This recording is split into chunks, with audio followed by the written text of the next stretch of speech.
Hello, it is editor Kayla here once again. As I mentioned in the first half of our Kpop Book Club episodes, this is one long recording that got split into two halves. This is the second half of the recording, and because of that, there isn't really any intro or lead into these last two books we talk about. So once I'm done with this intro, we're just gonna get right back into our discussion of K-Pop Confidential and K-Pop Revolution, and I hope you guys enjoy. Bye!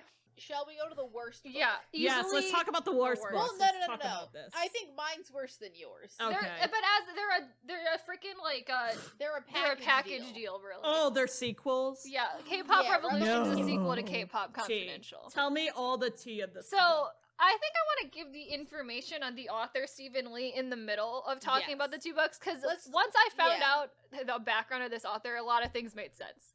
So let's do K-Pop Confidential first, then our Stephan Lee tangent, and then K-Pop Revolution, which it gets so much worse. So, in K-Pop Confidential, main plot is about this girl, Candace. She's a boring high schooler. She loves singing, but she can't sing because her mom wants her to play the viola instead, so she doesn't get to sing ever. Not even the violin, the viola. The viola. Viola. There's a whole thing about how that's, like, specifically violas are useless. It's a viola. Yeah. Oh my god. Specifically, like, a violin is different than a viola, and a viola is the more useless instrument. There's a whole thing about that. Yep. Yeah, it's an infinitely worse instrument. So, no offense to anybody that plays the viola. Yeah. So, Say Entertainment is the entertainment company of this book. This is clearly Big Hit Entertainment. Just gonna put that out there, clearly, because they reference it as the Big Four. And they list out the real Big Three companies, SM, YG, and JYP, and then there's Say Entertainment. Ooh. Yeah, but weirdly, we'll get to, like, the changes, because I didn't read this book. Weirdly, in the second one, it feels more SM. It's SM. The second one turns but it into SM. There are also in this book, clear references to this just being Big Hit. Like, oh no, and then the second one, and then this main group is BTS. This company's one and only popular group is just BTS. Weirdly, it becomes SM in book 2. A lot of things go off the rails in book 2 as well. So I feel like I missed out on reading these shitty books. You really got a good book to a decent book to read, and I was here reading just like an absolute like disaster. Yeah, you really just read a book. Yeah. I just can't believe they included childhood camping. And that's a very Korean thing to have in the book. Yeah, that's just a K-drama plot. Yeah, it's like the let's go to the beach plot. In it's the equivalent of a beach episode. Damn. So this entertainment company, Say Entertainment, is having global auditions somewhere in New Jersey because this girl lives in New Jersey. Her best friend convinces her to go to the open audition, so she's like, "Sure, why not?" She goes in. She sings a song, whatever. And she is the only one who ends up passing this audition out of everybody who auditioned for it. So she then has to convince her parents to let her go train at this company, which her mom is very, very against this, as an Asian mom would be, where she's like, this is a waste of your time, and like, what are you doing? You're not gonna be a K-pop idol. And like, her mom is more aware of the fact that it's like, you're not gonna understand Korean culture and the beauty standards and how that's gonna tear you apart as a person. Like, and it did. She was right. Mom was 100% correct. Mom sounds like she was correct. Mom was right. Mom was 100% I mean, correct. Jenny eventually listened to her mother. Mm-hmm. They got to a mutual Girl understanding. does not agree with anything her mom thinks, but that'll come back Even later. though she should, because her mom's 100% correct. Yes. So eventually she convinces mom to go, so her and her mom will then fly to South Korea for her to start training. They give her mom this like little apartment thing for the mom to live in, and then Candace is gonna move into the trainee dorms. Okay, so this is the one thing that really just continually bothered me throughout the course of this book, which is a little thing, but it's also incredibly frustrating. This entertainment company is in a 100-floor skyscraper, and the entertainment company specifically is on floors 98 through 100 of this skyscraper. What buildings are just casually 100 floors? Like, that's 80 floors too many floors. Are there, like, other entertainment companies on this? So it's referenced that this company is owned by, like, CJ&M or something equivalent, and there's other things in this thing, but the fact that it's 100 floors, I'm like... That makes no sense. There is no building in Seoul, South Korea that is just casually 100 floors tall. But also the fact that the entertainment company is only on, like, like 20 of those floors. It's in the and like the training complex is the penthouse of this building. Like Jesus. It's also so this other thing that it's just like this is a completely unrealistic like portrayal of the trainee system and entertainment companies as a whole. I looked up the current Big Hit building. The current Big Hit building is 19 stories. Yeah. Like there's so no big. like 100 stories. It's not 100 and I'm like, floors. did this guy not visualize how many floors 100 floors is? Like that's so tall. And also a lot of K-pop entertainment companies have underground floors. They don't have 100 floors, but they'll have like a 7-story building and they'll also have like 7 basement floors. Like I know FNC has a bunch of basement floors. It's better to have the basement floors than 100-story building. I just like I couldn't get over that. I was like, I just cannot visualize this. I mean, Big Hit probably has a bunch of basement floors too. Honestly, it's also implied that the trainee dorms are in the same building as the entertainment company, so they live there and they train there, which is not how that works at all. Nope. Every single trainee dorm is just like the company rents out a separate apartment building, and they just put a bunch of them into like little mini apartments, and then they will commute back and forth to the dorms. To just get an apartment building as opposed to Yeah. This also, is like treated like a boarding. It's like treated like a boarding school where it's like you live here, you train here, and you looked up the CJE&M building. It looks about the same size as the Big Hit building. There's no way. There's no way 100. There's a 100-floor building. Like that's a skyscraper. It's absurd. That's an absurd amount of floors. That is a skyscraper for multiple large companies. Yes. It's just like it just was. As soon as it brought up, I was just like, this is absolutely ridiculous. Like I can't. So that was the first red flag there. What kind of thing has that number of floors? Mm-hmm. The Empire State Building has 102 floors. Yeah, I was like, Wells Tower has 108 floors. It's like this is not like a skyscraper. Just speaking wise, the Burj Khalifa has 163. Yeah, so it's a little bit bigger, but not by. How did I knew that you were going to say Burj Khalifa? I knew it. I just wanted to go to the top and just work our way thing. So around the same number, that's Empire State Building in Seoul, South Korea. It's just in Seoul, South Korea. There is literally in the top 21 tallest buildings, which this would be in. Mm-hmm. None of them are in. None of them are one. That's the Lotte World Tower. It's 123 buildings. The Lotte World Tower, which is the 4th tallest building in the world. That's it. My God. And that's like, especially that building is, if we're gonna have a building that big, it's not gonna house an entertainment company for sure. Absolutely. Like, absolutely None not. of these host entertainment companies. Mm-hmm. All of these are like either massive corporations or they're multiple places. Yeah. It's like the Burj Khalifa, which is not just for one thing. It is you rent out floors within it. I literally couldn't get over Tower it. is not just for one. You know, at least they never made Joe Entertainment sound like it was a massive ass building. It sounded normal. It's ridiculous. And then the LTC Landmark Tower in Busan, Korea has 101 floors, and that's it. Jeez. These are literally all of the buildings currently that have that number, that have 100 or more floors in the world. Yep. It's only 21, by the way, so it'll be the 22nd. Yep. Maybe because it costs too much money to own and operate and build. Who knows? The other thing is you don't need you would either need to be a development firm and have to rent out all these floors, or you would need to be a company massive enough to be able to fill 100 floors. Yeah, too many. Which you too don't need. Yeah. What company needs 100 floors in one most spot? No, can you imagine like, the parking? I can't. For people that would need to work in a 100-floor building? Oh my god. It's just like, it's absolutely ridiculous that you thought that was international, realistic. That would be on, how many floors is it, Kayla? In this 100 floors. 100?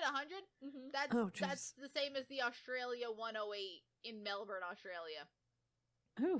It's just like also, I couldn't get over it. The St. Regis in Chicago. That was. That's it. I'm pretty sure this man is also from New York City, so it's not like he doesn't have any kind of a gauge on like how tall skyscrapers are. Huh. That's a skyscraper. Yep. That's literally just a skyscraper. That is the Empire State Building, but in Seoul. And it is an entertainment, it is an entertainment company. As an entertainment company. To move on. That's so stupid. To just really also clarify that this man does not know how the trainee system works. again, so it's like all of the trainees who live apparently at the entertainment company, it's like they live in produce style dorms or something, where it's like, these are not regular K-pop dorms. This is like, we have like a whole, like 12 or like something ridiculous amount of teams. I think there's like 10 or 12 teams of 5 people apiece. Oh, geez. And they all live in a dorm together. And like, that's just like how the trainee system is set up. And I'm like, this, and like, once they explained it, and it's like, apparently the rooms are all like right next to each other, and you can hear all the noise from the other dorms and stuff. And I'm like, this is like where you live when you're on Produce 101. This is not how like a trainee dorm would ever be set up anywhere. Oh, jeez. Also, the cafeteria has this really dumb, just glass wall straight down the center of the cafeteria. And girls are only allowed on one side of the glass wall, and all of the boys are on the other side of the glass wall. And they're allowed to look at each other, but they're cannot allowed to look at each other like they're allowed to look at each other like they are tank. in like little fish tanks. Okay, the worst it's an aquarium. My book did was like, oh, we have macaroon Wednesdays or monthly macaroon things, and also we have TVs in the room Maria, to watch it music only shows. gets worse from here. This is not even the only most gets offensive thing in this book. And that's not even that bad. Holy shit. Yeah, mine is the better book already. And it's like, there's a whole thing about, it's like clear that he goes into K-pop diets and stuff too. So it's like, the girls are only allowed to eat sweet potatoes and hard-boiled eggs. I know exactly where he pulled that information from. That's a specific There was diet. a very specific article that went over the diets of like a couple of K-pop stars. There's like IU and Eileen and like a couple other people, where it's like they only eat like either cucumbers or sweet potatoes or hard-boiled eggs and like protein shakes. And so once I read that line, I was like, I know exactly what article you read where you pulled that information out of. No, because it's also just the sweet potato diet. That's what it is. Because it's like you eat like a sweet potato in the morning, 2 sweet potatoes in the afternoon. Yeah.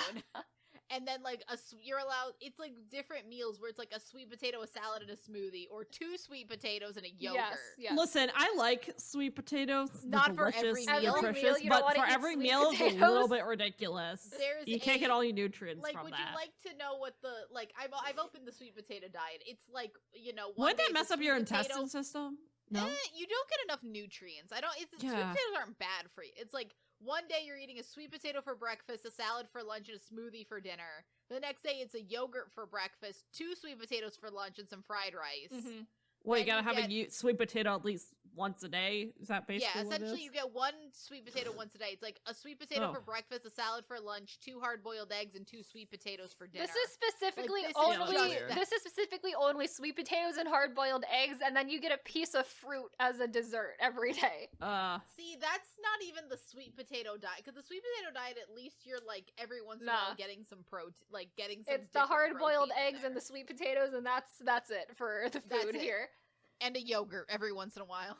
So she's gonna move into the dorm with what they call Team 2, and Team 2 is supposedly the front runners out of this company's like 50 female trainees that are like, this is the group that's probably gonna debut next and whatever. What about Team 1? What happened to Team 1? They have no. I paid so little attention to literally every other person in this book. Maybe Team. I don't know what happened to Team 1. To be honest, maybe it's like a weird thing where they're just like Team 2. And then Team 1 just doesn't exist. It's not a thing. So they just randomly call them Team 2 because, I don't know. One of the main characters in Team 2 is another girl named Helena. She is also Korean American. They have a lot of conflict, and Helena hates her a lot at first because she's like, I am the Korean American in this group. We don't need another one. You just got here. I've been training here for years. Like, go away. I don't want to talk to you. Destiny and Jessica vibes? Candace has just big Jessica vibes. Big Jessica vibes from Candace, for sure. Is this what it is? Is this Tiffany and have Jessica? this note here. Speaking of Jessica, is I don't want to read any more K-pop books where the main character is a very privileged Korean American, a pretty girl, who has no experience in, quote-unquote, no singing experience before becoming a trainee. And comes in and trains significantly less than the other trainees, but for some reason is so talented and special they get to debut immediately. I don't think that Jessica trained much, like, didn't train that much, but it just gives off Jessica vibes. It's like, I don't want this as like as a trope for a book anymore, because it is like the least relatable thing to listen to is to watch this girl be a trainee for 3 months and then try to root for her to debut over these people who have been here their entire life. Like, I'm sorry, but that's not compelling to me in the slightest. Jessica signed with SM in 2000. Girls' Generation doesn't debut till 2007. So why do these books always tend to go to? I think it's because you don't need any training. I think Jessica did the thing where didn't she go back and forth during the school year to America? I'm like trying to read and it's not telling me it is. So I feel like she might have done that, or it's mentioned in Shine or something that is why people didn't like Rachel. Shine. Yeah, that's what Rachel did, but I don't know if Jessica did it. Yeah, it's absolutely ridiculous. But anyway, that is the setup for this company and the trainees there. There's the other girls in this team too. I just didn't care about that much, to be perfectly honest, because Candace was just making a disaster of literally everything she did. So she's trying to adjust to trainee life, and she's having a really bad time with it because it's like she's getting this whole schedule of how, like, she has all these dance practices and vocal lessons, and then she has, like, etiquette training and all sorts of stuff. And because she is the maknae of Team 2, they just, like, are quote-unquote, like, mean to her sometimes and everything. And then she has to take, like, Korean classes, and she doesn't speak, like, super well Korean. But, yeah, there's, like, a lot of trainee stuff happen. She's really bad at dancing, so that's the thing. She gets yelled at a lot by, the dance instructor, who they call the General, which I think is fun. She comes back in she comes back in the second book. And it's really very fun. She's just, like, yelling at Candace constantly every time they have dance practice. And then, you know what else I'm not excited for? You want to know what other trope I want to never come back? I really, if we're gonna add on top of really privileged girls that come in here and don't, and think they're entitled to debut immediately. I think they're entitled to debut. I also really hate that trope of a bunch of Korean Americans going back to Korea and then being like, and then being super rude to everything about South Korean culture, and just like not willing to accept South Korean culture. And I'm like, you literally flew from America to train here. Like, you need to have at least like a little bit of respect for South Korea's culture. You're the one who decided you wanted to be a celebrity here. Like, that is on you. Oh my God, that is awful. Completely on you. Because this is another thing that's going to happen in this book as well. We'll get to that soon. So, in her English class, or not English class, but her Korean class is where, like, a bunch of all of the foreign trainees are to, like, have, like, Korean lessons. And this is one of the only classes she's in that is co-ed, because most of her other stuff, it's either only her or only her team together. She meets a cute boy who is named Youngbae. He is a male trainee. He is also American. He's got a really stupid real English name that I forget. God, I don't remember it. Like, it's like very British English. It's very old man, the name that he has. Was it like Albert or Albert? That's it. It was Albert. Wait, actually? Yeah. His name's Albert. They don't mention that in the second book. It's mentioned once, and he's like, yeah, Youngbae is a stage name. And she's like, well, what's your English name? And he's like, it's really embarrassing. And he's like, it's Albert. And he's like, I can see why you're using a stage name. But yeah, so she meets him in that class. They flirt briefly. They communicate with contraband phones, which he sneaks her by putting it in, like, a box of Pocky, and then he gives it to her, and then, like, sends it a text occasionally where it's like, I don't have a charger for this, so respond that you have the phone and then turn it off. And they just have, like, really short conversations through that.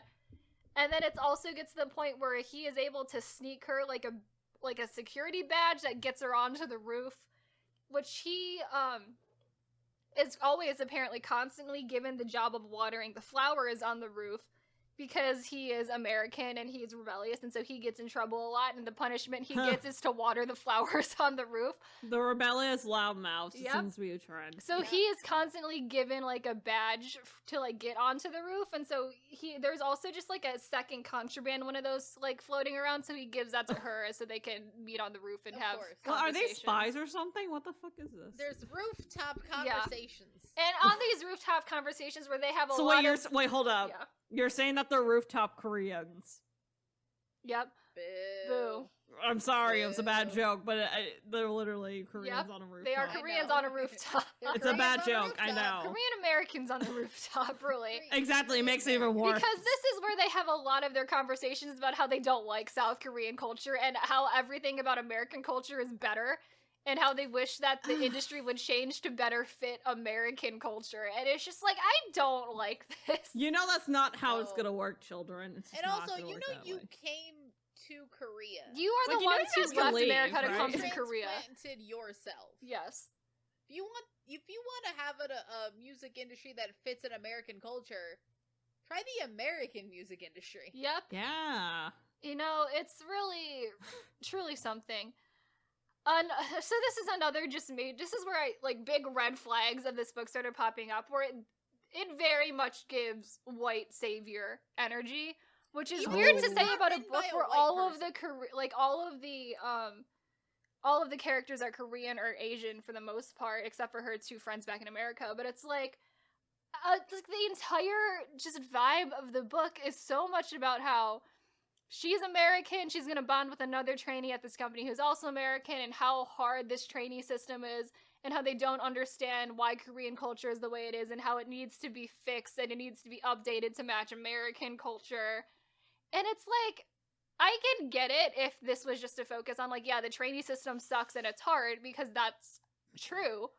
But she seems like she has such a cultural superiority to, like, everything happening in South Korean culture. And it's this it gives the same vibes. It's sort of in the second book where she will just say things about not the trainee system, not even anything to do with K-pop, but just Korean culture as a whole, and be like that this is like something she does not like and does not approve of. And I'm like, who are you to need to approve of other people's culture? And it's like, you know what, I get like being there and like not being used to Korean culture and having to adjust to it and realizing it's different, like a but there is a Keep way learning the to hard way, write but- that is not degrading an entire culture.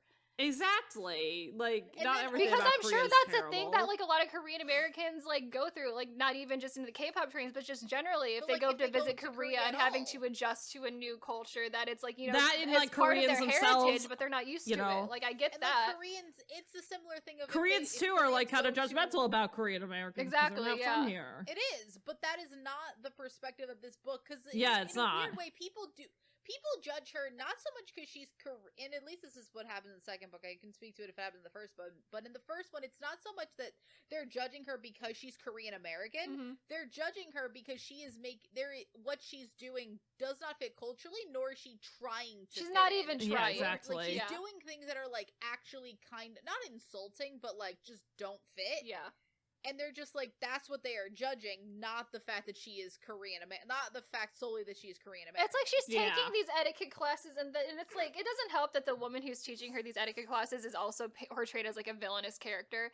But it's like Yeah, every that time doesn't she's help. there, she is just not at all willing to be any type of Try. polite to like literally in any situation. She like talks really rude and like casual to the CEO of this company and to just Which is, other like, staff even members, in and it's Ameri- like, my God. Which is interesting, because even in American culture, like, there's a difference between, like, the honorifics to just someone who happens to be older than you.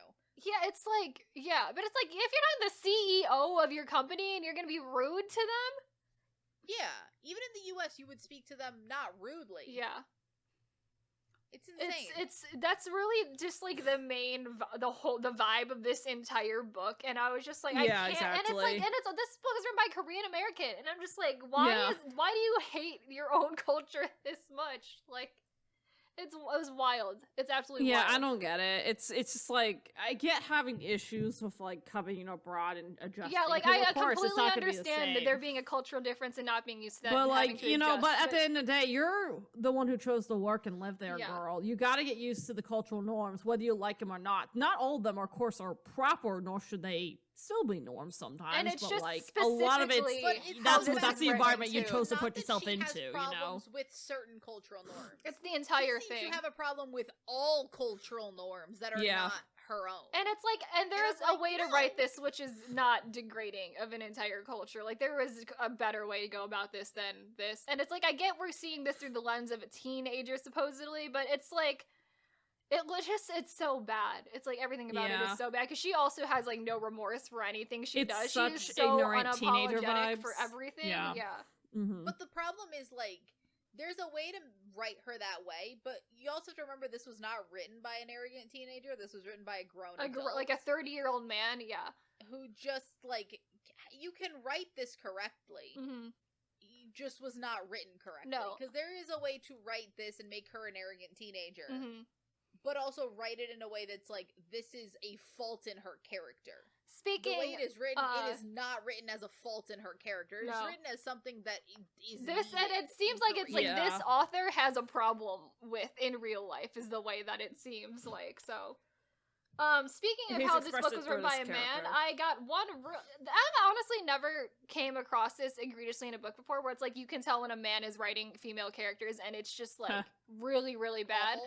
I found one of those moments in this book because it's when they're doing one of their first like team evaluations with Candace on the team, where the MC literally sews pads into the armpits of her shirt to soak up her armpit sweat.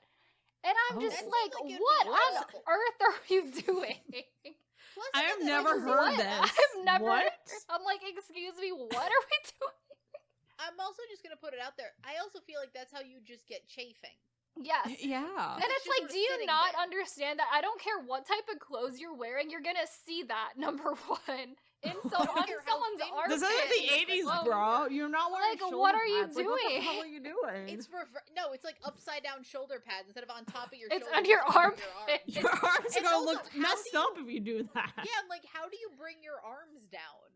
That feels so And it's wild to me that they thought, like, yeah, this is a logical thing to do. Let's put pads to soak up the armpit sweat. And I was like, it's like, what on earth are we talking about right now? Like, it's just so bad. So she is gonna, so we're gonna introduce to SLK occasionally over the course of this. SLK is this company's one very popular boy group. It is like, this is why I get really big hit vibes from this, is because they're like, yeah, we had a couple of artists before them, but they weren't that popular. But then SLK came around, and then they like really blew up, and that's what made this company. I'm like, oh yeah, so this is big hit, and that's BTS. Cool. No. They don't have any girl groups currently, and they were looking for SLK 2.0, which is TXT, really. We're gonna be realistic about it. So she meets, I can't remember the exact timeline of this, but she is gonna meet the members of SLK because she gets quote unquote kicked out of the dorms at one point in time, which really just means they have them sleep in the lobby of the entertainment building, which is also like, that's a security risk 100%, to just send your trainees down to the actual lobby of your building and have them sleep there for a night. And then, this is after, like, one of their big company evaluations, and the members of, SLK were there. They meet her in the lobby, they talk to her about all this stuff, and they're like, oh, we really liked your performance, blah, blah, blah, and that's cute. She has, like, a conversation with them or whatever. Eventually, there's a member called 1J. 1J is the big, most popular member of this group. He is gonna solo debut, and he needs to pick a female trainee to be in his music video, and he's gonna pick Candace, surprise, surprise. And 1J is a ballad singer as well, which is also, like, a weird choice to make your, like, big popular member of this group a ballad singer. Like, I don't know why that was the route we went, but sure. But she's gonna film this music video for him, and this is when we get, like, kind of the vibes of, like, the Inkigayo sandwich happening. Oh, because God. he is gonna put his phone number in a sandwich and give it to her. Of course. Because of course that's gonna happen. And she doesn't have a phone, clearly, and the contraband phone she's using to communicate with her trainee boyfriend is like a flip phone, so it can't do anything. So she is then gonna, go visit her mom, log into Kakao Talk on her mom's phone to contact him. Mm-hmm. And then he's like, and she's like, hey, I'm on my mom's phone, like, whatever, I can't talk to her mom. And he's like, yeah, I figured that. Meet me at this, like, subway entrance at this time or whatever. And then she deletes her message history, whatever, blah, blah, blah, blah, blah. So then she is going to go right there, and then they're going to go on a secret date together, which is like, honestly, it's a little bit bold for them to be doing this, because he picks her up on a motorcycle, and then they go to, like, a raccoon cafe or something. And I'm Again, like, you're telling me like, there's no these one, men in not their a single cars. person here who isn't gonna recognize you?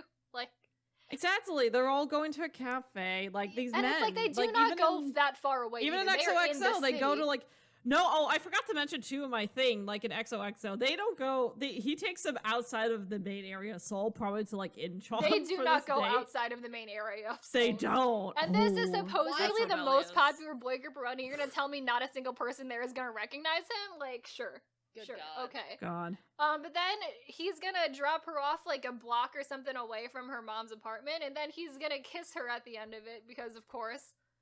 And now Candace is gonna be torn because she's like, oh, what about my trainee boyfriend Young Bae? But then there's also 1J who was like big popular thing, and that was like her bias in this group and everything. And I was like, whatever, who cares? Oh. That's gonna happen. Who cares? I don't care. We just kiss your bias. Another fun note, if I needed any more, just like reason to hate this book than I already did. So this girl writes like original songs. She performs them at the trainee evaluations. One of these songs she's writing is a wolf song. And we all know how much I hate wolves and wolf concepts. We're writing about wolves now. And she literally writes in like the wolf howl in the song. And I'm just like, okay, Candace, like sure, you're gonna do that. If I just need more reasons to hate you, cool. Oh God. So after that stuff all happens, Say Entertainment is gonna announce that they have this really bizarre survival show-esque showcase in order to debut their new girl group. And it's only gonna run for 2 weeks on live television. Which is very confusing as to what they're doing. Essentially they have their 10 teams of 5 trainees apiece, and they're all gonna go on one night, and they're gonna each perform a song or whatever, and then the top 4 or 6 of them are gonna then the next week perform another song as a group together and whatever. And it's kind of like the island thing where it's they're gonna take live voting into consideration, but it's not gonna be the main factor. The company is ultimately gonna pick who's gonna debut in that. And it's also confusing why they're having them do all these stuff in teams, because the end group, they're just gonna pick whoever the fuck they want anyway, so it's sure. Doesn't really matter. A lot of things, really, her and Helena have a bunch of conflict while they're trainees. Helena is secretly dating one of the managers, and, Candace walks in on them making out in the practice scandal. room. And the reason why she's dating him is because that manager is the son of the woman who is the etiquette trainer, so she's trying to, nepotize her way into the company. Oh, nepotism exposition. Yep. So there's that, and then it's there's a whole bunch of things where she has these illegal this illegal stash of cookies that her mom gave her initially, and she hides them in her guitar. Illegal stash of cookies, my God. Yep. And she hides them in her guitar that she brought with her, and then she tries to give one to Helena one night as a showing of peace, but then Helena snitches on her to the manager. And then the manager comes in Helena's a baby back bitch destroys her Ian, guitar. Who is one, Helena's one. It's everyone sucks here.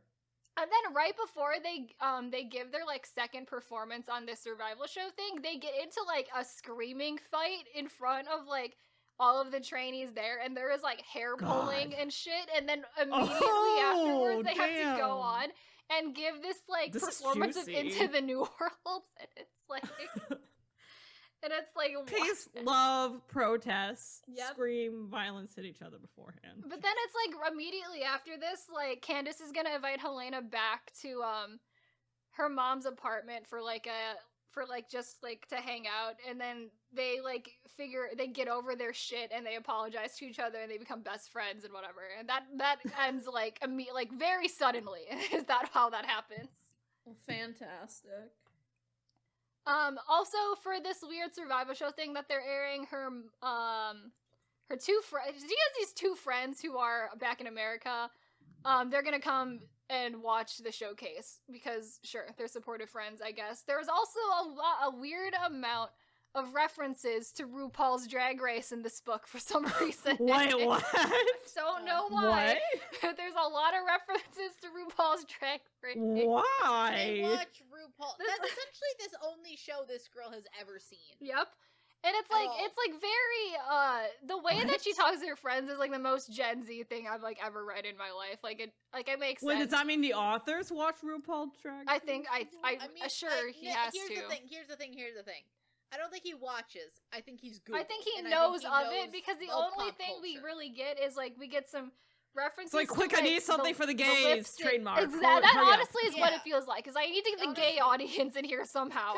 Quick. It's toned down in the book too, but it is references to like they know that there's a lip sync for your life that happens, and they know there are multiple seasons. And she does she does a death drop in like one of the choreos because she fucking sucks at choreo and can't do the splits, so she just doesn't death drop instead. Koreans will be shook at seeing people do the death drop on live But TV. also it's the fact of like she can't do the splits, which is easier. Oh my god. So that's all. So he actually doesn't understand how to do. So the man doesn't. So she can do a harder one than doing a softer. That's what I'm saying. The man does not understand how to do a death drop. No. Oh my god. He just knows it exists. A death drop is far more it's far more difficult. Jeez. Like, you can definitely do the splits if you can do a death drop. And the reason she's sort of getting through all these like audition things and like company evaluations is because she is American and she's like quote unquote fun and quirky and everything. But it's really, and it's like she's using that to hide the fact that she's not very talented. It's really what it is. So at the end, this weird survival show thing. Literally hours before the finale, when they're gonna announce the final lineup of this group, guess what gets leaked? That picture of her kissing 1J in the alleyway. Oh god. But the fun thing is because she has a different hair color during that, everyone thinks it's Helena and not her. Not a single person thinks it's her. Everyone thinks it's Helena. So when Helena goes up there and is announced a final member of the group, she is like booed off of the stage, essentially. And she's like, no one wants you in this group, and it's just absolutely destroyed. And it's clearly not her, so she has no idea what's going on. Yep. And then Candace is gonna get into the group or whatever, and she's like, I don't remember what order that's revealed in, but she's gonna go give a speech on this live broadcasted thing about how, like, you know what, that wasn't Helena, that was me. And you know what, while I'm here, I'm gonna tell you how much the K-pop industry sucks and how there's, like, too much, like, beauty standards and everything, and we don't have privacy, and you need to treat us better and some shit. Thank you for telling us something we all know. And it's, like, cool. And then we get, like, they cut the broadcast and stuff, and then there's this whole other, thing. So the thing I didn't mention before is that there's like a running little plot about how there's this girl from a girl group. I don't remember the name of the fake girl group, but she got in a dating scandal with a member of a boy group who was like a significantly less popular boy group, and that completely destroyed her group's entire career. So this is essentially just like imagine like Jenny dating someone from, like, I don't know, mid-tier boy group, and then that just destroying Blackpink's entire career is what it's made out to be. That would be wild if that ever happened. It would be wild if Jenny ever dated Kai and it just destroyed Blackpink's career entirely.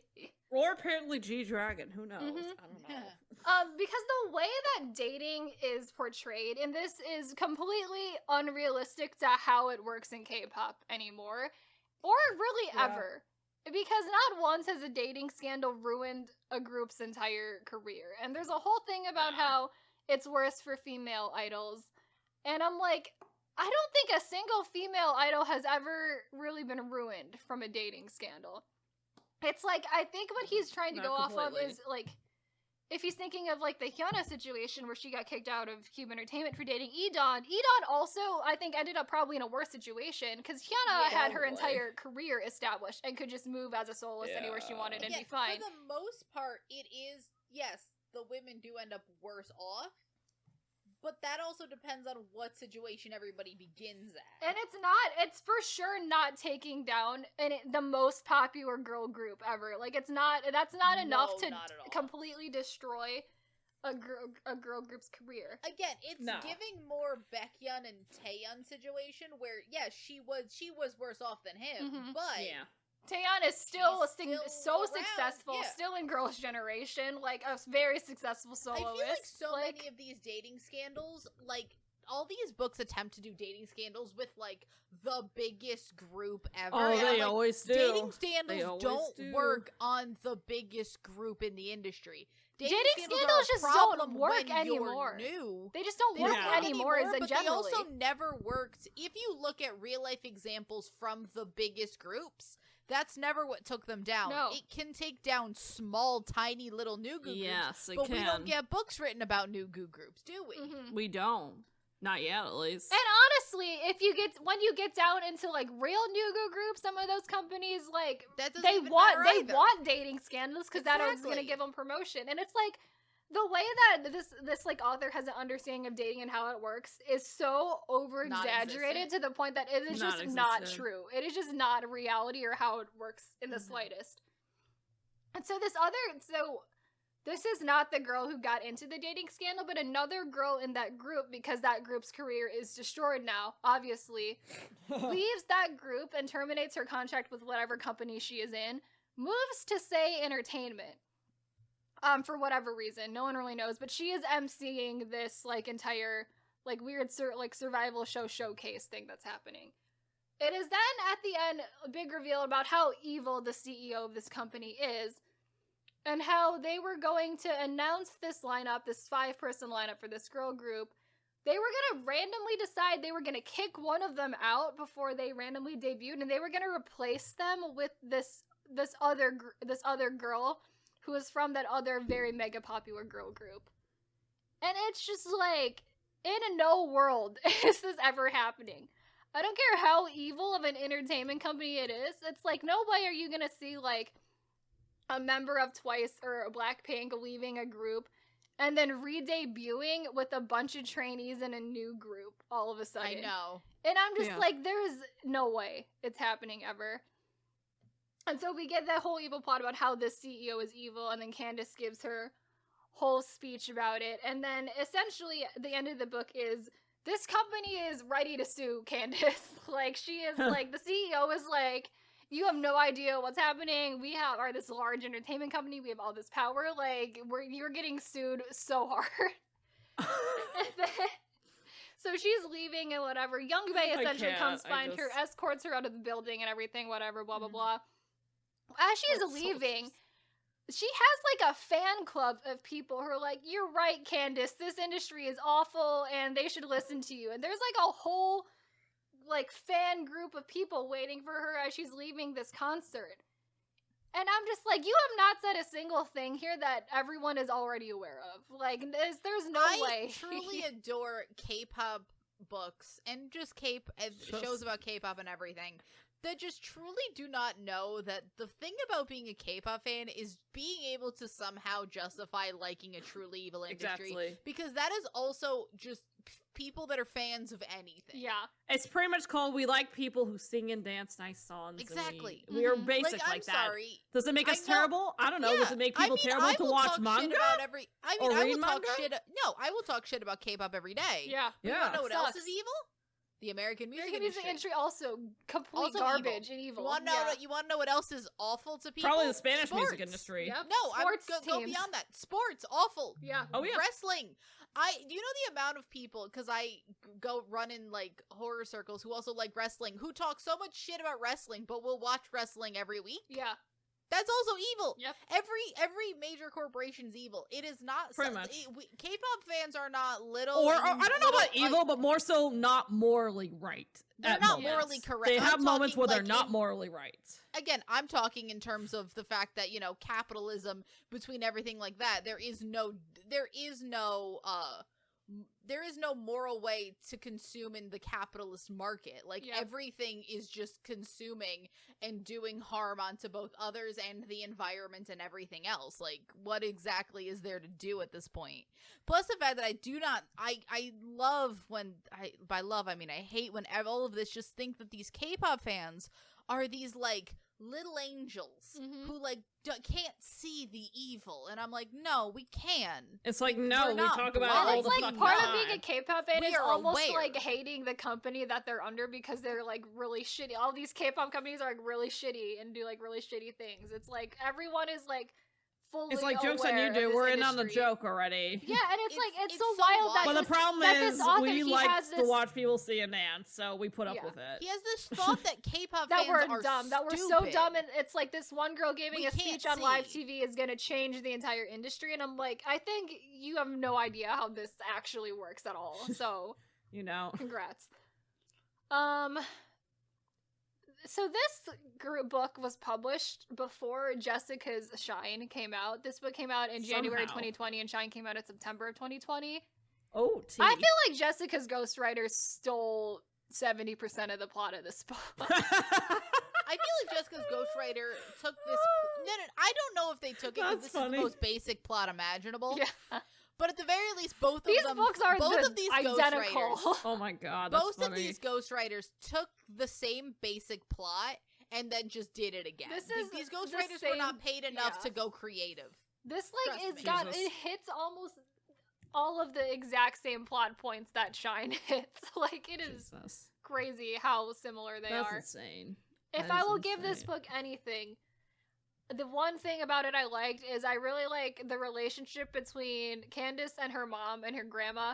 That's very cute. They go through very fun, like good like family development arc. Like I do enjoy that. That is about 5 pages of this book.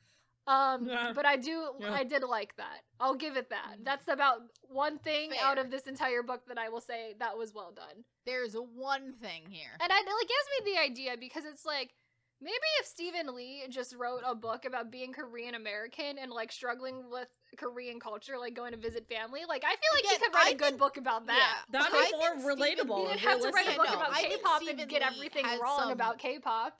No, I think yeah. Stephen Lee has some pent up issues with his own idea of his heritage because Yes. He's probably not the only one, the only Korean, nor the only maybe only ethnic person minority. generally. I think that'd be more relatable. I just think that he's putting that energy into a medium that doesn't work. Yeah, so that's Yeah. essentially the entire plot of K-pop Confidential and my thoughts on it. So now, since we're talking about Stephan Lee, I went and I looked up like every single interview this man did because I wanted information on who he was and like what his background was and how he is into K-pop, what he knows about K-pop like generally. And I found this article by Teen Vogue that asked him the question, "What was your entry point into K-pop?" And his response, I will read directly from this article what his response was. "It was not something I grew up on because growing up in Atlanta, Georgia, it was always the goal to do what the mainstream was doing. For me, when I saw some kids at church, I went to Korean church, listening to K-pop, I was like, ugh. I feel embarrassed about this now, but at the time I was like, oh, I'm above that. I listen to American music.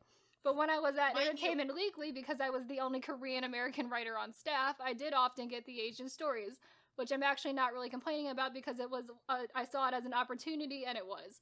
So this man grew up his entire life hating K-pop and his heritage because it was not cool at the time to Mind be you, Korean. to point out the thing, this guy essentially grew up in the same circumstances as Eric Nam, and both of them took that in different directions. Very different directions. That's for sure. And this man only got into K-pop because his work sent him to Korea Made for like him, 3 weeks essentially. and made him write this entire article about K-pop because he was the only Asian writer on their staff. So It's funny because I'm reading his Goodreads right now for some tea. He says he's a YA lover, ardent K-pop fan, and journalist. Ardent Ardent when? K. When were you a fan? When were Also, you a the fact that K-pop a fan? lot of people apparently love these 2 books.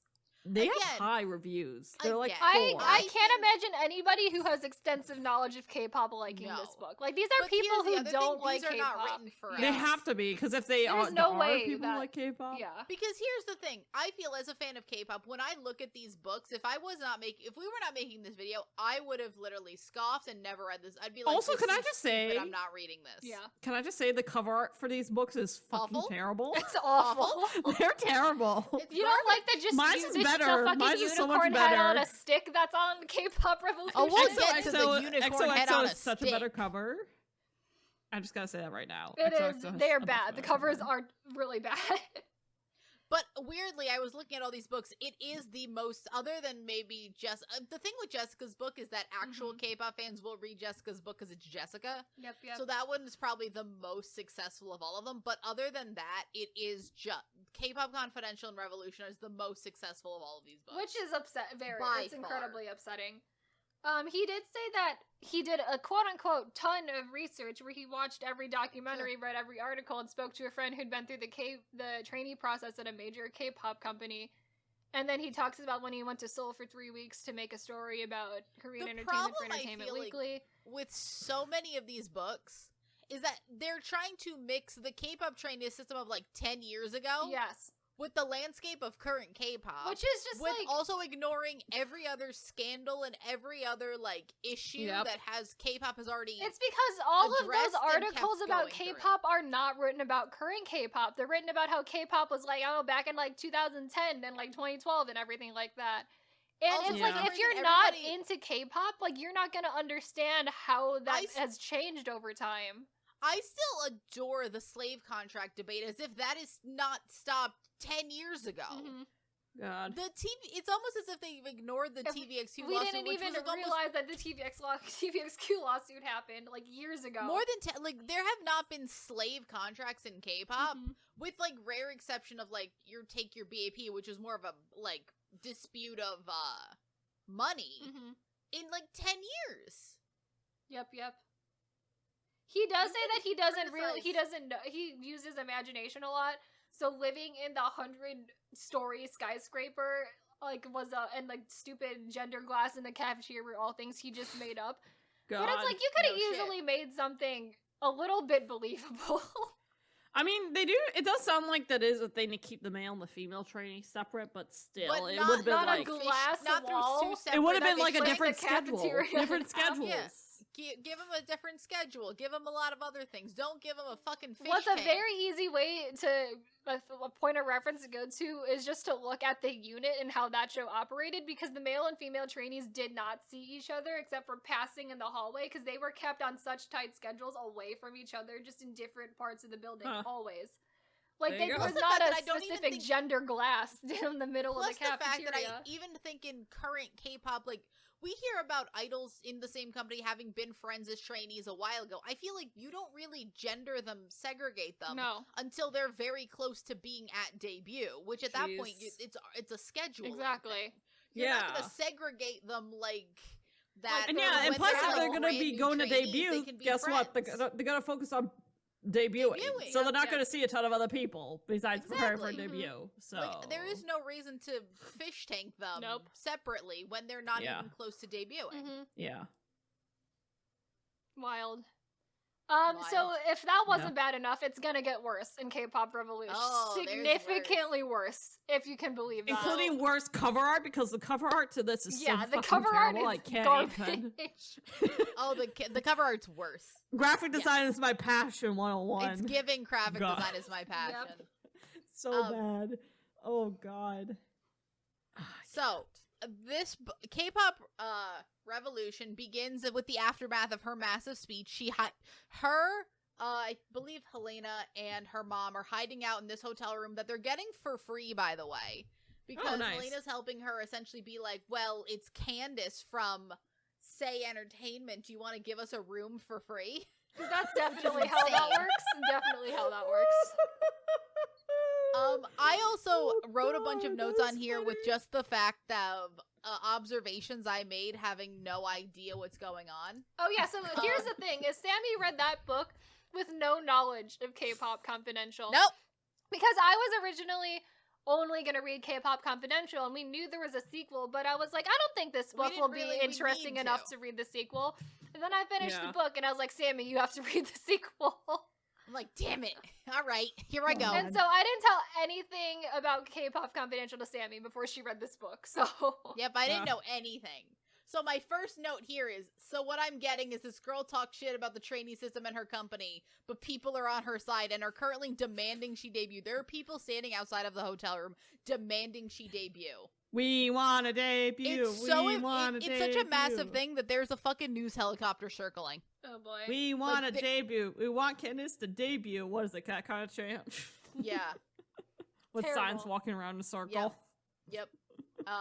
So they also make Say look like a totalitarian regime because they're sending dudes to take pictures of her New Jersey house. And they're preventing her from leaving the country. Them doxing their own artist's personal life is like not a thing. And also, they're like not letting her leave the country because of her contract. Oh my God. Also, I don't remember in what context it was used, but I just have a note on here that says it's 2022. Why does this word have the word swaggy? Swaggy. Because that is what happened. My God. Yep. What the hell? What is this? Yep, that Seriously? happened. So essentially what happens is that Candace ends up doing an interview with a Korean news outlet, and then she just talks her honest opinion about what happened. And then at some point, SLK is on the Stephen Colbert show. What? Yes. What? Yes. And they're asked about the Candace situation as if all the questions were not vetted by the company first before they're allowed to speak on them, but whatever. Also, like, why would they do that in an American show? Who does that? Because it's big enough news, apparently. Oh. And then 1J essentially goes on strike and tells the company he's not making any more music for them until they fix the Candace situation. There's a revolt. The president of South Korea has to make a statement of this. Oh, God. The president of South Korea makes a statement for Say to end the crisis. This and is that so is just unbelievable. Said in passing. This is unbelievable. Yep. This really wild is to think fantasy. that this man really thinks that one statement made by a Korean American is gonna be this massive of a problem in South Korean culture. Also, I would like to point out my issues with the writing style right now, which is that the weird thing about this that really annoyed me was the random interjection of Korean facts. Like, randomly, they're talking about how, like, she's, like, looking up news articles, and it's like, well, thankfully, I can look up all these news articles because Korea has the fastest internet speed in the world, and I'm like, why do I need to know that? That was an unnecessary amount of detail. Why was this in here? And it'd be one thing if it happened once. It just kept happening where you just learned random Korean facts. And I'm like, what are we doing here? So, essentially... they go back to Say, turns out they kicked out the old CEO, and now they get a new girl CEO who, like, rose up the ranks and is like, yeah, no, I'm a cool CEO. And apparently through the power of girl boss feminism in one speech, they convinced Candace to come back to Say Entertainment and to debut in the girl group because she was planning on leaving and going back to New Jersey. But they brought Helena back, and all of them are now going to debut in a girl group. Oh my God. The power of girl boss feminism, guys. Oh, man. Okay. So now wait, how far are we into the story is my question. Maybe like 3 or 4 chapters. Oh my God. Immediately. They get real into... God, holy shit. Please, I condensed this down. So they get an idol apartment. They're gonna get a pre-debut show where they're essentially just gonna be followed around with cameras with how they're gonna debut. And she's going to a foreign school because of course she is. Of course. So that now she has to juggle AP classes, dance training, and debuting. Because of course. Of course. Also, she's dating Young Bae, but also is flirting with 1J constantly. At this point, because 1J does not know she's has a boyfriend. And at no point, and I at some point had to ask Kayla because they make no reference to 1J feeling guilty or her being like, why the fuck is he flirting with me? I'm like, Kayla, does he know? That's the one question I asked her, and she's like, no, he didn't tell her in the first book. And I'm like, well, shit, he didn't tell her in the second book. Oh boy. So at this school, she meets one black girl and her friend that kind of dresses a little punk rock. At first, I genuinely thought they were going to be the villains. They're not, thankfully. God, punk rock. Oh, God. Little, like, she just has, back like, to 2010? earrings. Are we back to 2010 now? Yeah, a little bit. Oh, boy. So, this group is debuting in December. And I just thought about this. This group's debuting in December. They have Christmas off. And they have the end of the year off, and also their Mama Awards are in their equivalent of the Mama Awards. So how the fuck does that work? How the fuck does that work? The group debuts in December, does like 2 weeks of music shows. They're off for Christmas, they're off for New Year, so they don't even do 2 of the biggest like performance days of the year. And then the Mama Awards aren't until February. What the fuck? What are we doing here? What goes on here? What is this? I don't know. I don't fucking. No. Please, the way Joa handled a dating scandal makes way more fucking sense than this. It is. Because nepotism. Yep. Nepotism is so much more straightforward. Yep. So then they are presented with their, I'm going really fast through this book because there's a whole lot of nothing in this book. Where they just kind of go in circles about how it's sort of the same thing that happened in the first one, where she just continues to complains about the general because she's being like super thing about all the dancing. I skipped a lot of the just boring she's a trainee aspect of Kpop Confidential. Like there's a lot of nonsense going on there. The general makes a very pointed statement to be like, Candace, I'm not scared of you. You think you can take down this company, but like I'm not gonna go easy on you. Like just Candace is like a 17-year-old, and she's like, I am an adult. Like you're not. And like you're Candace is like, yet, I'm honey. not trying to take down this industry, and I'm like, yes, Candace, you shut are. the fuck up. Yes, you are. Candace, please stop. Just honey, stop. I would now like to describe the absolute worst K-pop light stick of all time, not through my own words, but through the words of Stephan Lee. So it is called the Magic Unicorn Wand Light Stick. And it is described as... The pink handle has a switch with 2 settings, sweet and fierce. When you switch it to sweet, the head glows white, the horns glow blue, the mane glows lavender, the heart-shaped eyes glow yellow and green. Give it a wave, and it starts thrumping harp sound effects that make it sound like you're sprinkling fairy dust. Marie, are you okay? Maria's not okay. Wait, there's more. There's more. Switch it to fierce, and the whole head lights up red and evil. Red and evil. And it makes the metallic swoosh of a sword slicing through the air. Oh my This is the worst thing I've ever heard in my life. I hate the this. just practical construction of that light stick is like impossible.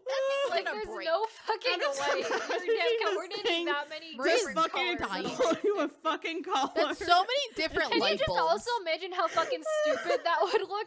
Where's the fucking off button? Head? That's my question. Can you also imagine how fucking awful that would sound if there's a group of them and they're having so many sound and they're effects? just like hearts, thrumping harp, and also just swords. There's harp and then shit. swords. In a and I'm concert? like, why Like, is it awful. Oh my god. Terrifying. That sounds awful. Holy fucking shit. That is so fucking This seems terrible. like someone who in theory knows what a K-pop light They stick know is, but what has it never is. seen They one have ever. never once looked into what a K-pop Oh my light stick God. actually This is. person accidentally looked up. You know what this person accidentally looked up? This person accidentally received like A Sailor Moon wand? a Sailor Moon wand. They like were Googling and they were like wands. Sailor Moon, the Asian K-pop wands, group. Shit. and they were like, oh well, this Go do kind some of aerials. like Stephan Lee had a little sister that was really into like Sailor Moon or like pretty hair, and then he just saw these like really bright things in like his attic, and he's like, well, this is kind of a K-pop light stick, and didn't Google K-pop light stick. God Also, damn just it, he the probably unicorn did. head on a stick is like can't. a little bit terrifying as a concept. Oh my God. Like,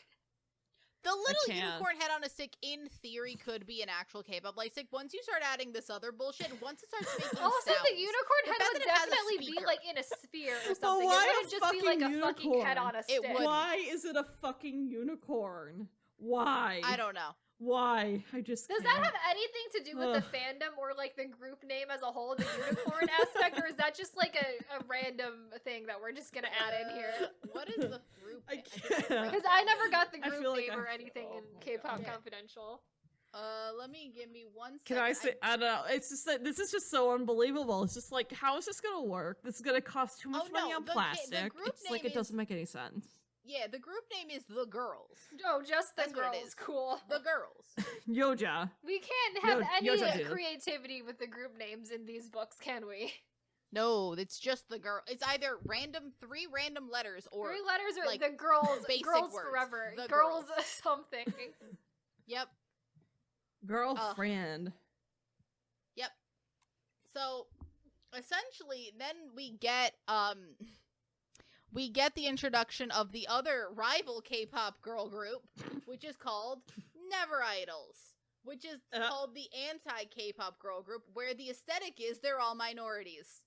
Oh, fantastic. Yep. One of them's an emo punk So with this is piercings. Black Swan. So this is Black Swan. This is worse. Essentially, This one is of them worse than an Black emo Swan. punk with piercings. One of them is fat. One of them is genderqueer, and Yeonjun is black.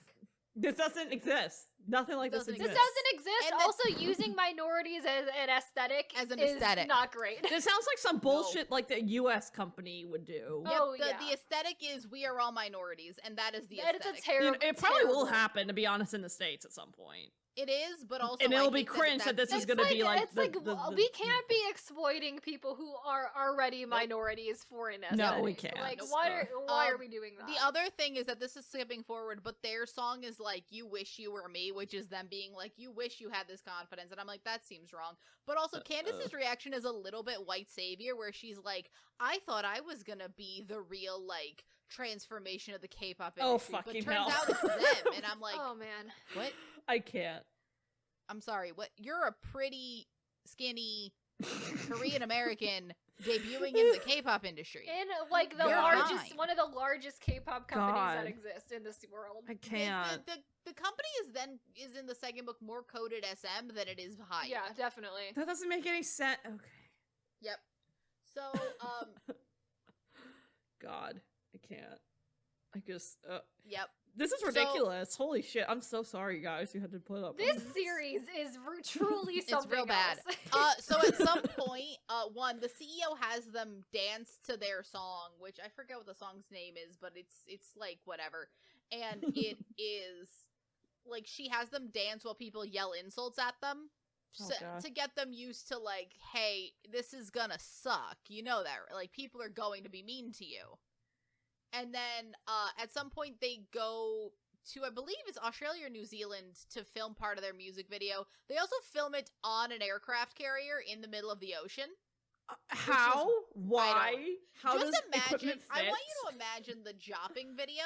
Just make it not at all CGI and 100% real sets. Also, like, what are they doing? Are they going to be on a military plane? Because, like, how do you have room to wiggle a camera around? I don't. The fuck?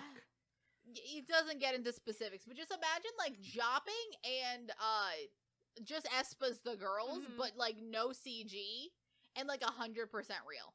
Lovely. God. And I'm like, what? How much money are you putting into this? It makes no sense. So at that point, I made a note because I started getting annoyed because we're about halfway through the group, which is, why must Candace make us snarky comments about everything everyone does for no reason?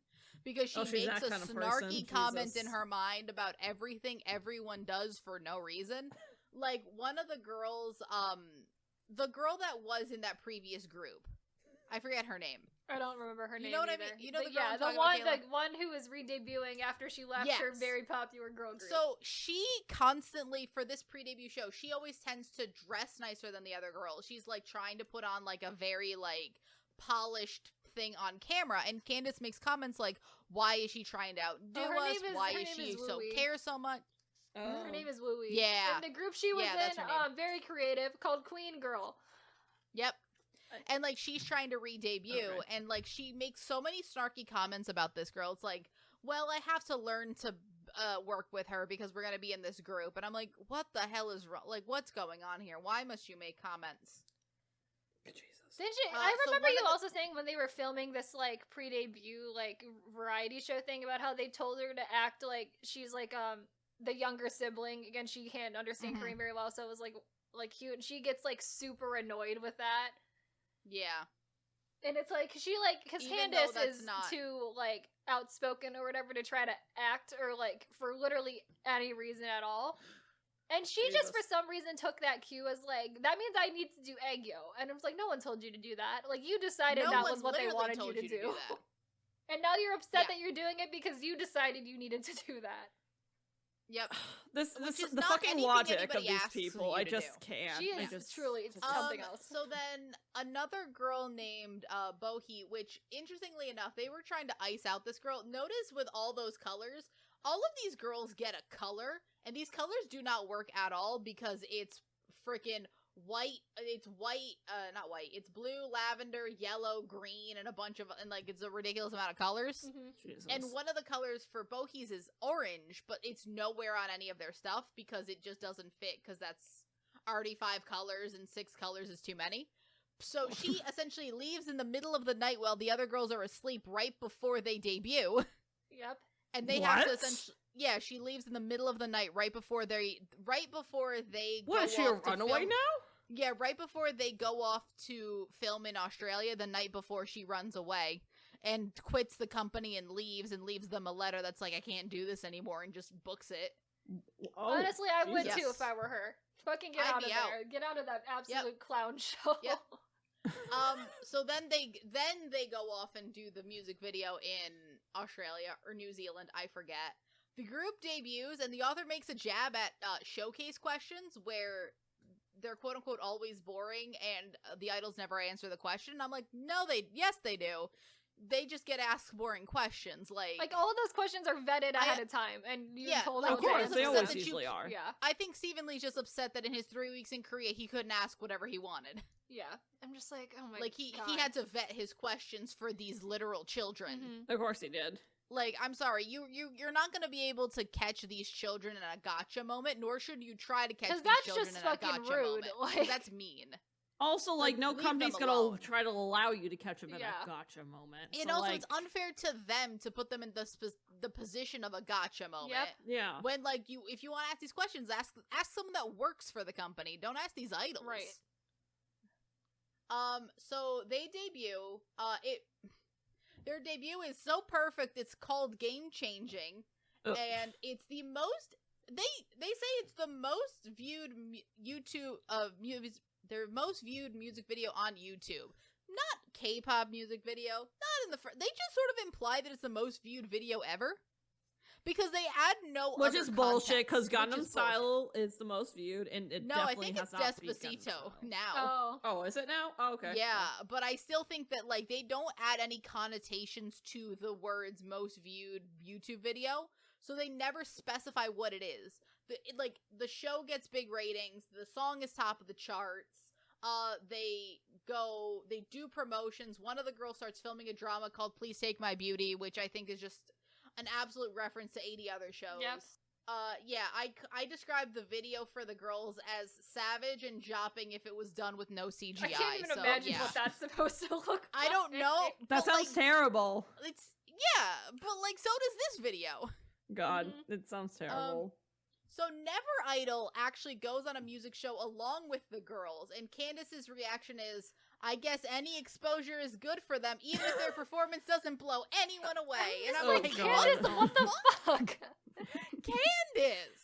I feel like, though, that kind of realistically is a mentality of a lot of people. Would you write that about your main character? Like, this is not a real hard. person. This is a fictional person. Why do you make her that unlikable? I guess any exposure is good exposure, right, Steven? Even if you're we're talking about you right now, bud. Just putting that out there. Oh my god.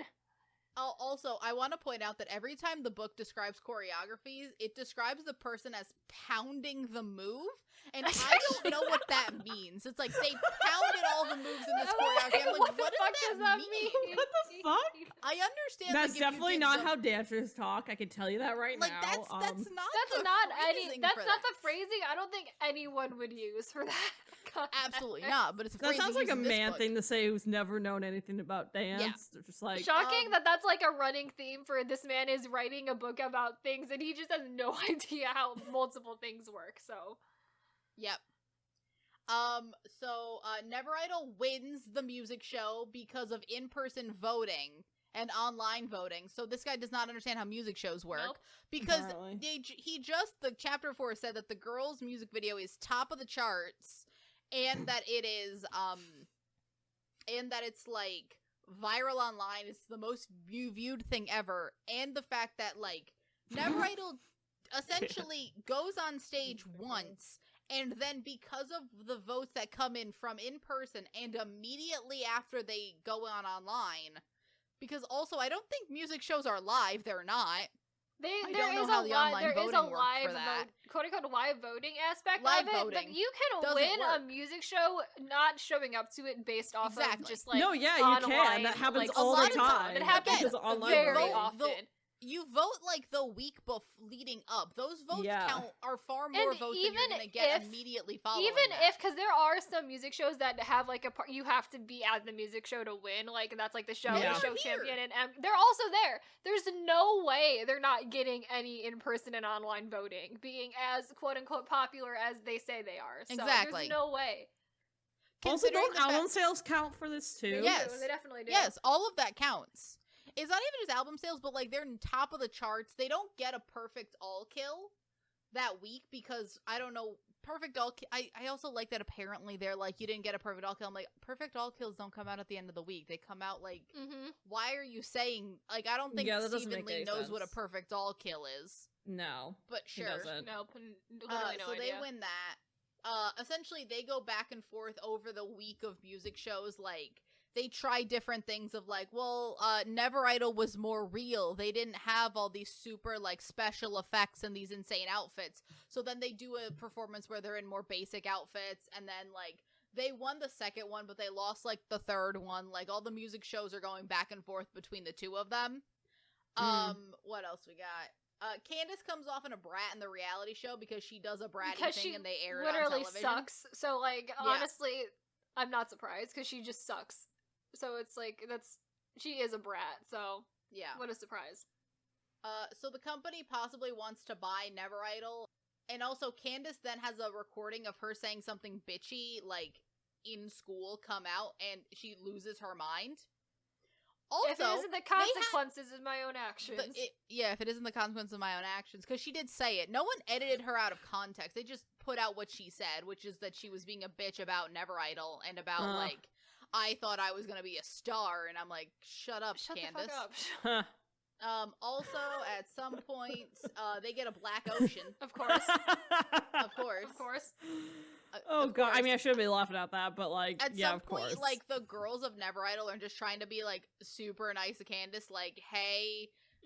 So what the thing of her being bitchy comes out because like the girls of Never Idol like confront her and like because she starts being distant from them because they're winning and she's losing, and like essentially they're like, hey, what's going on, like, are you okay, da da da da, and she's like, well, I thought I was like, you don't get it, I was gonna be a star. I'm sure you guys are trying to just sabotage me at this point. And I'm like, Jesus, attitude. Candace, relax. And then we get to the big plot twist. The big plot twist. Turns out this was all a massive conspiracy theory for revenge, and the girl boss CEO is actually the chairman's daughter, and they did all of this to break Candace down so that they could then disband the girls. What? This book is a satire. What? Like, there's no way this man wrote this book as a serious book. Like, this is a satire. What the fuck? Yep. Can you repeat that again, please? I need to hear this again. It's all a massive conspiracy for revenge. From a former CEO. To destroy Candace. Because she was all like, the idol industry sucks. LOL. Yes. Jesus. Why put so much effort into this publicly? I would have just sued her. Absolutely. They should have. What's the logic in that? Logic is out the window. Very expensive revenge plot. This is stupid. Yep. And then essentially they get all this out there. They get all this out about, because it was a secret that she was the CEO's daughter. The chairman's daughter, sorry. And then the K-pop warrior Candace does almost nothing to defend herself and make anything better for just others doing all the hard work. The girls just essentially hijack the mamas so do their own performance step differently. And then she wants to go to Harvard. That's the end. That's the end. She just wants to go to Harvard when she's done? She is writing a Harvard essay. Her ending is a Harvard essay, and honestly, it's the worst Harvard essay I've ever seen. So she left the group already? No. Oh. So yeah, the ending of this book is essentially her writing a Harvard admissions essay. Fantastic. I can read some choice quotes if you want. Oh, sure, go ahead. Lovely. Okay. Where is it? It's at the end. Also, at some point, her and I stopped caring about her and the Young Bae relationship. At some point, she does tell what's his name that maybe I do have a boyfriend, and I'm like, no shit, you do. Stop flirting. Like, what with are one you J. doing? Why are you being a cheating? No, he has no idea that she has a secret boyfriend. Like, no, yeah. Why is she being a cheating person. All right. Why should you? I like that this one is also just a dig on Asian Americans, which is there's a lot of talk lately about Asian Americans don't make the best college applicants. Sure, some of us have high GPAs and test scores, but according to some people, we don't stand out from the pack. We don't have original stories. I'm like, yeah, sure. You don't have an original story. At some point, she just lists off her accomplishments of, I'm now the owner of my own music publishing company, which happened off page, by the way. I don't know how that happened. What? For which I've written over 100 original songs, including 5 perfect all kills on the Korean charts and 1 #1 on the Billboard Hot 100. You have not done that Okay. in the span of time between you debuting as an idol and writing this college admissions essay. Just gonna put that Plus out there. the fact that she's All like right, then. 16 when she debuts anyway. She She's already also, doing so AP we also classes, had so this it's like 2 conversation years. where, Jeez. as we learned in Fantasia Entertainment, you need a certain like certification to be a CEO of a company. There's no way you can get that as a minor. Before you're 18, Yeah. yeah. So that's she's- unrealistic. Also, high accomplishment. She's also president of the school ceramics club. Apparently, you got time for that. Oh. Jesus. I mean, I don't know how the hell my cannot character the juggles CEO I cannot deal Say with It her. online classes. Also, she has a Netflix documentary called Kpop Warrior. Yep. That's also in her Harvard admissions essay, by the way. Oh, It Jesus is, Christ. Just shocking. Okay, I have this. I love this bit, which is, here's the last way I believe I stand out as a candidate for admission. Although I would very much like to attend Harvard, and it's been a dream of mine for quite some time, I am willing to admit that I will be fine if I'm rejected. I'm used to rejection, failure, and disappointment, and have learned to accept them as essential experiences on the road to success. She's also not too, why would you she's say too that for good college Harvard admission? now. There's more. Why Plus- would you say that? Plus, I have a myriad possible backup plans. I could attend a different fine university. I could take a gap year and go on a world tour with the girls. Or I could form a rap subunit with my boyfriend, Youngbae Lee, and best friend, Bina Kwan, the main rapper Why would and you say co-main that in dancer an of Never application? Idol. I can't. Why would you say that in an application? I literally can't My deal po- with this girl. Why? I can't. My point Holy is, shit. whatever your decision, I will be fine if it comes down to me and another candidate who says their happiness depends on admission to your school. Please admit them. Did My you chuck these grandfather, books who against passed the wall? away 2 weeks ago. Why did you put that in your college admissions essay? My grandfather, who passed away 2 Jesus weeks ago, Christ. once Oh, taught God. me never trade your happiness for something you can take in your hand. To me, a Harvard diploma fits that criteria. Or is it criterion? See, if I had a Harvard education, I'd probably know the difference. Jesus Christ, I hate What you. is wrong with her? She's awful. Wow. Did you not chuck this book out at the window or something? Like, Oh, I just chucked it away from me, actually. I did literally you just chucked do it that? I away didn't from hear a me. thud. Oh, there I was a- can't it fell believe on my bed, this so is there a. was a I can't believe small this is a thud. serious book this man wrote. Like That's a it is. book that This was is a written. satire. Steven, like there is no are way you this serious? book is serious. Is this a even satire? little I hope bit. it's a I satire. didn't look. I This is wish a I had the ability satire. to write this I kind hope of this is bullshit. a satire because Steven, I can't believe Is you it? have the It's balls not to a. It's show your 100% face around for this. not a Out here having satire, the but balls. Also, it who is a are satire. the people on Goodreads giving these books a 4? Who are they? Who are you? Sad People who are, don't know like, what K-pop Why? Overly. Why did you it's like guys the give overly woke XOXO people a who don't understand 3.9 how K-pop works. and They don't gave those understand. 2 books a 4? Because Ugh. XOXO doesn't hate the K-pop industry, and I feel like a lot of book people hate They the probably K-pop do. industry. Honestly, we're gonna be honest. It is just God. so much about this is bad. Like, and I can't even begin Almost to explain insultingly how bad. much of it is bad. I just can't. I literally can't deal with it. I'm just listening to this. I'm insultingly just bad. like, how did you do this to yourself? This is torture. It's like just the general did I read concept this? of this It was entire awful. book is girl boss feminism needs to save the K-pop industry. I'm like, But what are turns you out girl talking boss- about? Can I just say, But can it I turns say out F girl boss girl boss feminism feminism? it's actually actually destroyed the K-pop evil, and I'm industry. like, It's actually evil. what is going on? It's just, ugh. It's awful. It's truly terrible. Jesus. So that would be -5 out of 10 for both of those Yes. books? Maybe Honestly, maybe I think lower. this one's worse. Maybe This one- the second one is worse. Maybe the second one's like a -20 out of 10, and like this, Okay. and then like I'll K-pop give Convention mine is a like a solid 3.5. -5 out of 10. I'll I give agree. mine a 7 out of 10. How about Yeah. that? There we go. Or 6. Mhm. Yeah. And then we gave Once Upon a K-Prom a 5. A 5. All right. That seems correct. All right, we read some wide variety tastic of books. books here, really. We read essentially, honestly, I feel like this is not something I've ever read, but I feel like I would find a better story in those, like, actual K-pop idol fan fictions. Honestly. Fair. Especially better than K-pop Confidential and K-pop Revolution, for sure. Exactly. I think at least in comparison to those, I feel like I could find some better. Like, this is truly fictions. One of the worst books I've ever read. Like, it is awful. I'm glad I missed out on that. You're glad you don't have it to was think about so I'm glad. so bad.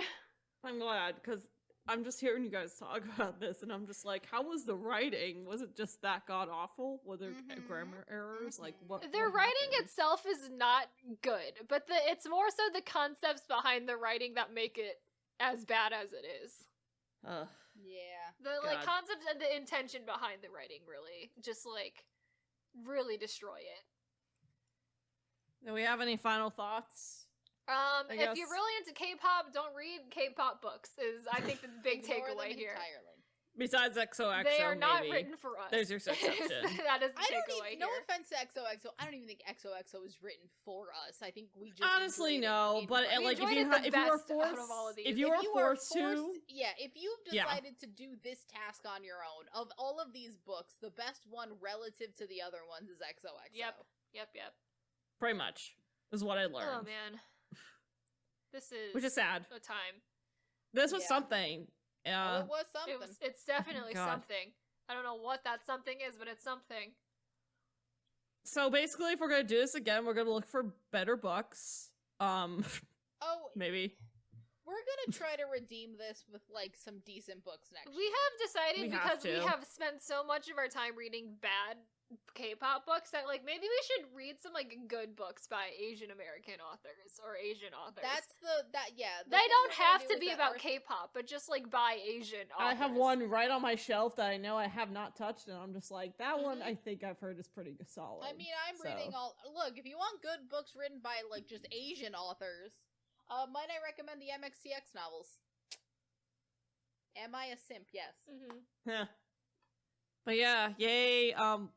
Reading. Yay, reading. It's good for you. Reading as a concept. Chicken soup for the soul. Jesus. Arthur would be proud. Yeah. Reading Rainbow. Reading Rainbow. My favorite. Rainbow. Reading Rainbow with unicorn light sticks. Oh my god. All right. Oh god. So that has been Kpop Book Club, everybody. We are available on all major podcasting platforms like Apple Podcasts and Spotify. We also have a YouTube channel where we post all of our episodes along with fun clip videos occasionally as well. And with that, we will see you in the next episode. Bye! Bye! Bye-bye.